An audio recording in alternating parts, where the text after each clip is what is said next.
Hey guys welcome to my mini blog. रोसे घर को चलिली मु पोहा बनाइबा ता आगर मु मोर सब रेडी करके रखी देइथिली। भृसुंगा पत्र को आपण माने जेते अधिकार अधिका पके पारिबे पोहारे ताहार टेस्ट आहुरी बढ़ी जिवो। आपण माने मो भृसुंगा पत्र देखिकी जानि पारुथिबे मो पोहारे केते मात्रा रे भृसुंगा पत्र पकाए। गरम गरम पोहा को आडे गरम गरम झाल जहा तो लागुची सांग देन बाबू हमर स्कूल रो पळे आसिला आ निजे ड्रेस खुलियो बोली जिद्दी लगौची सेति पई से तार निजे ड्रेस ही खुलुची। जोता पिंधिकी बाबू हमर बेड पर लेटी पड़ले। जोता तो बाबू को खुली आसीबनी सेति पई ता जोता मु खोल दउची। रूम रो ताकू टिके छाड़ी की आसीची ना नाही बाबू हमर डोर बंद कर दे की रहिचन। हठात कोन पई डोर बंद कर देला वीडियो रे कंटिन्यू रहउ तो आपण माने जानि परिबे। झाळ नाळ हे कि मु ताकू केते थर डाकिले किंतु से मो कथा टोटली सोलिनानी आ डोर भी खुलिलानी। आ मु आसिली अंगूर नेबा पई आम घर को जणे क्यूटी पाए आछंती।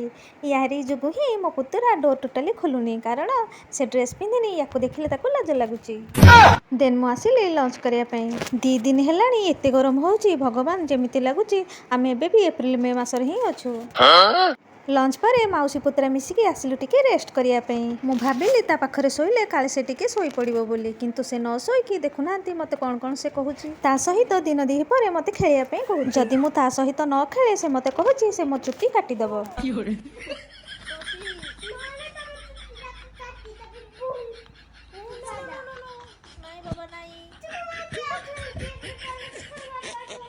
ट्यूशन टाइम हे आसिलानी किंतु बाबू हमर कहउचंदी एबे से खेलिबे। देन मो बड़ पुतर आसीथिला ताकू ट्यूशन को नेबा पई एमिति ताकू सदा बेले ता बाबा छडा आउ के जदी ताकू ट्यूशन को निए ताकू एमिति टाणोटरा करके नेबा को पड़े। आज भी से मते बाय कलानी कारण तार राग आमे ताकू ट्यूशन को पठेलु बोली। देन इवनिंग रे हमर ताळबरा छणा होथिला। हमर एबे 2-3 दिन हबो डेली इवनिंग रे ताळबरा छणा होची। ताळबरा मते एते भी भलो लागेनी किंतु छणा जेहेतु हेची सेति पई मनटा टिके ढहळ बिकळ होची किंतु गोटे खाई दियंती। ताळबरा रु सब ऑयल बाहर करी कि मोमर गोटे खाई देली। आज पई एति कि देखा हबो पुणी आ गोटे मिनी ब्लॉग रे।